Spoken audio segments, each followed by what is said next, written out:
तुलसी जी के पौधे को फिर से ग्रोथ में लाने के लिए, तेज़ी से बढ़ाने के लिए 5 बातों का ध्यान रखना ज़रूरी है।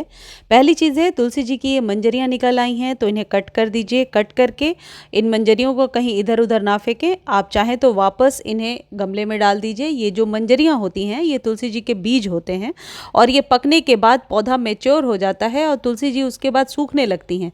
तो मैच्योर होने के पहले जब तक ये ग्रीन है तभी आप कट कर लीजिए। इसके मल्टीपल यूजेज़ हैं। आप चाहें तो चाय में डाल करके पी सकते हैं या फिर इन्हें वापस गमले में डाल दीजिए, लेकिन मेक श्योर कि इधर उधर ना फेंकें, पैर ना लगे। दूसरी चीज़ है, सर्दियों में तुलसी के पौधे में ज़रूर थोड़ी बहुत प्रॉब्लम आ जाती है। कभी पत्तियां सिकुड़ने लगती हैं, कभी काले कीड़े का अटैक हो जाता है या फिर पौधा जो है ग्रोथ नहीं लेता। तो इन सब को यदि कंसिडर करते हैं तो आपको एक काम करना है कि तुलसी जी के पौधे की अच्छे से गुड़ाई कीजिए और धूप में रखिए। उसके बाद पानी अब आप रेगुलर देंगे, लेकिन पानी देने के पहले चेक कर लीजिए कि ऊपर से मिट्टी ड्राई होनी चाहिए, मतलब गीली मिट्टी में वापस पानी नहीं देना है। लेकिन फर्टिलाइज़ करना बहुत ज़रूरी है। स्प्रिंग में आप अपने पौधे को निश्चित तौर पर फर्टिलाइज़ कीजिए। अभी फरवरी में फर्टिलाइज़ कर देने से 3-4 महीने तक आपका पौधा बहुत ही सुरक्षित रहेगा, क्योंकि तुलसी जी को बहुत ज़्यादा गर्मी और बहुत ज़्यादा सर्दी दोनों में बचा कर रखना होता है आपको। और उस हल्दी को ऐसे ही सॉइल पर छिड़क दीजिए। यदि पौधों पर काले कीड़े, ब्लैक माइट्स वगैरह का अटैक है तो फिर आप इसका स्प्रे बना सकते हैं। स्प्रे बॉटल में डाल करके स्प्रे कर सकते हैं। लेकिन हल्दी के इतने गुण होते हैं कि मिट्टी की उपजाऊ क्षमता को बढ़ाता है ये, साथ ही साथ मिट्टी में यदि स्लग्स वगैरह हैं तो उनसे भी ये छुटकारा देता है। इस तरीके से आप पत्तों पर छिड़क करके रात में छोड़ सकते हैं, जिससे कि आप देखेंगे कि पत्तों के ऊपर जो ब्लैक माइट्स हैं वो 50% ज़रूर कम हो जाते हैं पहले ही स्प्रिंकल के बाद। यदि आपको 1 या 2 दिनों में लगता है कि वापस छिड़कने की ज़रूरत है तो वापस से स्प्रिंकल कर दीजिए। हमेशा शाम के समय स्प्रिंकल कीजिए तो ओस की बूंदों के साथ हल्दी जो है वो चिपकी रहती है। या फिर कुछ इस तरीके से आप स्प्रे करके अपने पौधे को स्वस्थ बना सकते हैं।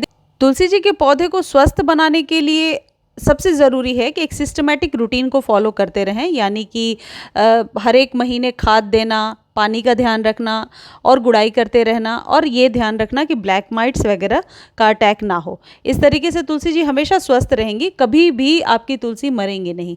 अब आपको क्या करना है, यदि आपकी तुलसी में ग्रोथ बिल्कुल भी नहीं हो रही है और आप परेशान हैं कि किस तरीके से इसको और घना बनाया जाए, तो आप 1 चम्मच एप्सम सॉल्ट ले लीजिए। या तो डायरेक्टली सॉइल में डालिए या फिर आप स्प्रे बॉटल में डालिए और स्प्रे कर दीजिए।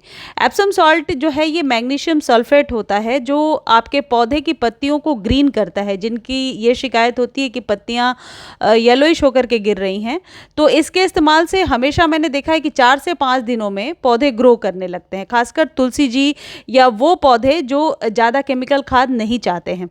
तो ये एक बार दे दीजिए, मंथ में एक बार दे दीजिए। इसको ज़्यादा देने की ज़रूरत नहीं है, क्योंकि तुलसी तो स्प्रिंग के बाद अपने आप ही ग्रो करने लगती हैं।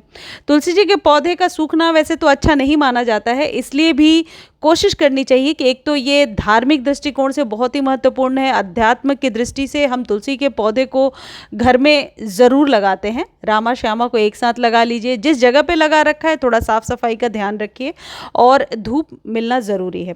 कंटेनर की बात करें तो हमेशा 8 इंच से बड़े कंटेनर में लगाइए और तुलसी को थोड़ा थोड़ा पिंच करते रहिए, जिससे कि तुलसी घनी हो जाएंगी।